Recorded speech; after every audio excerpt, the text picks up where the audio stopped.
दोस्तों नमस्कार, स्वागत है आपका फीएलएस स्टडी मंत्रा यूट्यूब चैनल पे। यूपी ट्रिपल एस सी लेखपाल भर्ती।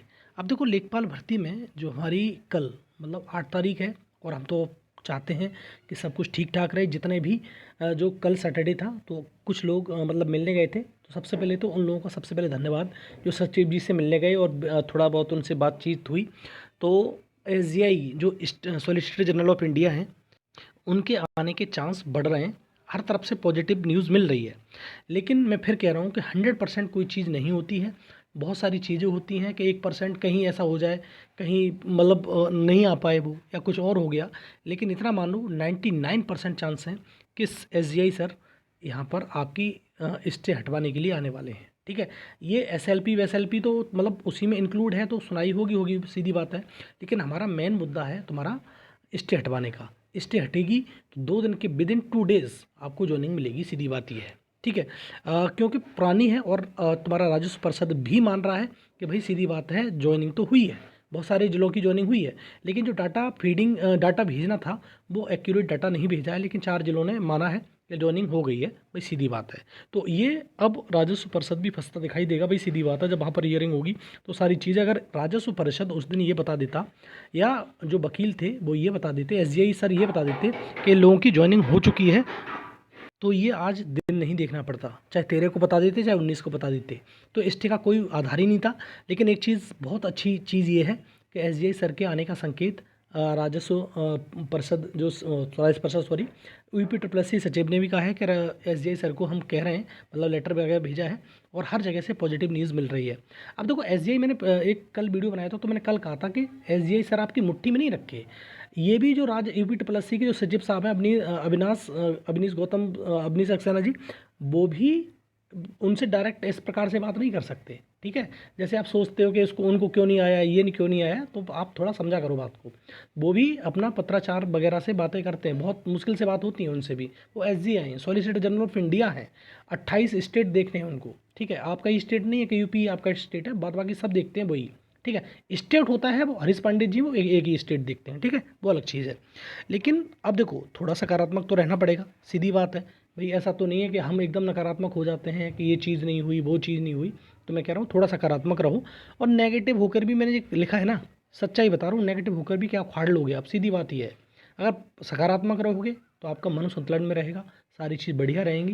लेकिन नकारात्मक बहुत ज़्यादा हो जाओगे तो भैया अपना भी नुकसान करोगे, दूसरों का भी नुकसान करोगे। ठीक है, यही सबसे बड़ी सच्चाई है। लेकिन एकदम पॉजिटिव रहो। एसजीआई सर आ गए ना, तो जब भी आएंगे ना 1 घंटे के अंदर सुनवाई हो जाएगी।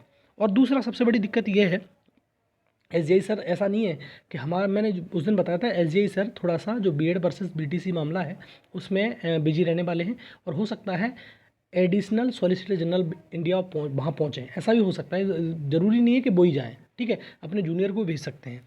अब देखो 8 तारीख को 3 बड़े केसों की हियरिंग होनी है। पहले तो बीएड वर्सेस बीटीसी, इसका तो स्पेशल है जो 2 बजे से लग ही रहा है, आपको मालूम है, सब देख लिया होगा। और मैंने उस दिन भी दिखाया था, और फिर मैं बता देता हूँ आपको, 2 बजे से लग रहा है। और एसजीआई सर अगर सुबह ही प्रेजेंट हो जाते हैं, कल सुबह ही प्रेजेंट हो जाते हैं, तो आपको सुबह ही इसकी हियरिंग देखने को मिल जाएगी। उस दिन को याद करो, 19 फरवरी को, 19 फरवरी को सॉलिसिटर जनरल आए, कितने नंबर पे केस था और कहाँ जाके पहले ही नंबर पे सुनवाई होगी। तो ये पावर होती है सॉलिसिटर जनरल ऑफ इंडिया की। ठीक है, तो अगर आएंगे तो सुनवाई होगी। बीएड वर्सेस बीटीसी मामला अलग है, आपका मामला अलग है। ठीक है नौकरी की भी सीधी बात है। एक तो बीएड वालों का बहुत बड़ा दिन होने वाला है। कल क्या होगा, उनके लिए नहीं, जो बीएड कर चुके हैं उनको नौकरी में आने के लिए नहीं, जो नौकरी कर रहे हैं ऑलरेडी उनके लिए दिन है ये। उनके भी तलवार लटकी पड़ी है आपके जैसे ही। दूसरा, मुख्य सेविका के लिए भी ये तुम्हारी अच्छा खासा दिन है, कल उनकी सुनवाई भी होने वाली है। तो मुख्य सेविका के लिए भी हम चाहते हैं कि बढ़िया सुनवाई हो जाए, उनको भी जॉब मिले, क्योंकि उनका भी फालतू में फंसा रखा है इसके कोर्ट केस के चक्कर में। और कोर्ट केस के चक्कर में हर भर्ती यूपी ट्रिपल एस सी की फंसती है, ये बात मैंने देख लिया है। बीडीओ की भर्ती एकदम सुरक्षित निकल रही थी, वो भी फंस गई बेचारी। पता नहीं क्या हो गया है इन भर्तियों को, समझ में नहीं आता। तीसरा, सबसे महत्वपूर्ण, जिस पे हम चर्चा ही करते हैं, अब रोज़ाना मैं आपको बताता रहता हूँ, लेखपाल की। तो 3 बड़ी भर्तियाँ कल फंस रही हैं। वो बड़ी बात है, बीएड वाले क्या होगा क्या नहीं होगा, उनके गले पे भी तलवार लटकी पड़ी है, बेचारे परेशान हैं यार, हम नौकरी कर रहे हैं और हम निकल जाएंगे तो क्या होगा उनका। हकीकत बात है, जो नौकरी कर रहा होता है, नौकरी में होता है, उसकी परेशानी बहुत बड़ी होती है, हम समझते हैं इस चीज़ के लिए। हम अब सही बात तो ये है कि लेखपाल हैं, ऐसा नहीं है कि लेखपाल नहीं है, वो तो ये जो नहीं मिली वो अलग बात है। मुख्य सेविका वाली जो बहनें हैं, गर्ल्स हैं, वो बहुत ज़्यादा परेशान हैं बेचारी। कब से आंदोलन किया, तब तो उसका रिवाइड आंसर किया ही, अभी तक कुछ नहीं हुआ, दर दर भटक रहे हैं। और लेखपाल वाले तो बेचारे समझ ही रहे हो क्या हो गई उनकी मानसिक मनोदशा। जॉब कर रहे थे और बहुत सारे लोग मतलब ज्वाइन कर रखे थे, मतलब तहसीलों में पहुंच गए थे, काम हुआ, लेकिन फिर ऐसा हो गया कि एकदम से झटका लग गया, ख़त्म, मतलब पीछे को बैक हो गए इस 19 तारीख के स्टे के चक्कर में। और एक चीज़ और समझ लो कि आपका जो शुरुआत में मैंने कही, मैं दोबारा बता देता हूँ। अब जो जिस आधार पर, जिस बेस पर स्टे लगाई थी सुप्रीम कोर्ट ने, वो जो आधार है वो समाप्त हो चुका है। पॉजिटिव न्यूज़ ये सबसे बड़ी है। अगर नेगेटिविटी की बात करें तो नेगेटिविटी का समंदर है, कभी ख़त्म नहीं होगी नेगेटिविटी। आज मैं 10 सवाल उठा दूंगा तो जवाब नहीं दे पाओगे, या आप उठा दोगे तो मैं नहीं दे पाऊंगा, ये बात समझ लेना। तो सकारात्मक सबसे बड़ा पॉइंट यही है कि जिस आधार पर लगाई थी वो आधार तो ख़त्म हो गया है। अब देखो तीसरा पंगा कोई निकाल के लिए आता है वो तो अलग चीज़ है, ठीक है। उसके लिए डिफेंड करने के लिए हमारी मीनाक्षी मैम हैं और सांगी सर हैं, और तुम्हारे एस आ जाएंगे तो वो हरीश पांडे भी होंगे, तो बहुत सारे लोग हैं। तो ये समझ लो आपका कोई भी आधार नहीं है इस स्टे को एक्सटेंड करने का। लेकिन फिर भी मैं कह रहा हूँ अगर बुरा वक्त चल रहा होगा तो भैया फिर कोई कुछ नहीं कर सकता इस चीज़ में, तो ठीक है। लेकिन अच्छा वक्त यही होना चाहिए कि हमारे सारे के सारे हल्फनामा वो यूपी आयोग ने भी लगा दिए हैं, और जो हमारी थर्ड पार्टी की तरफ से हैं लोग उन्होंने भी लगा दिए हैं। तो आप उस चीज़ से बेफिक्र रहिए, वहाँ पर उनके पास वो पहुँच जाएगा लेटर, तो वो देख लेंगे कि हमने जिस आधार पर स्टे लगाई थी वो आधार ही खत्म हो गया है, तो अब इससे एक्सटेंड करने का कोई मतलब नहीं होता है।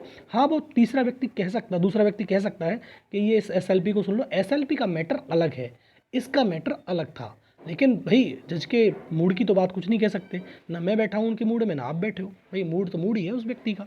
जो भी होगा वो आपको कल मालूम पड़ ही जाएगा, ठीक है दोस्तों। और हम एकदम आसान्वित रहते हैं, थोड़ा सा हमारी स्टे, मतलब अगर सुनवाई होगी तो स्टे 100% हटेगा, ये बात मान लेना। चीज़ें बाद की बात बाद में करेंगे, कल जो होगा वो आपके लिए एकदम से मालूम पड़ जाएगा, सारी चीज़ हम आपके साथ डिस्कस कर लेंगे, ठीक है साथियों। थोड़ा सा कूल रहिए, पॉजिटिव रहिए। नेगेटिव रहोगे तब भी कुछ नहीं कर पाओगे, पॉजिटिव रहोगे तो थोड़ा सा अपने मन को भी सुकून मिलेगा, दूसरों को मिलेगा। ठीक है दोस्तों, धन्यवाद।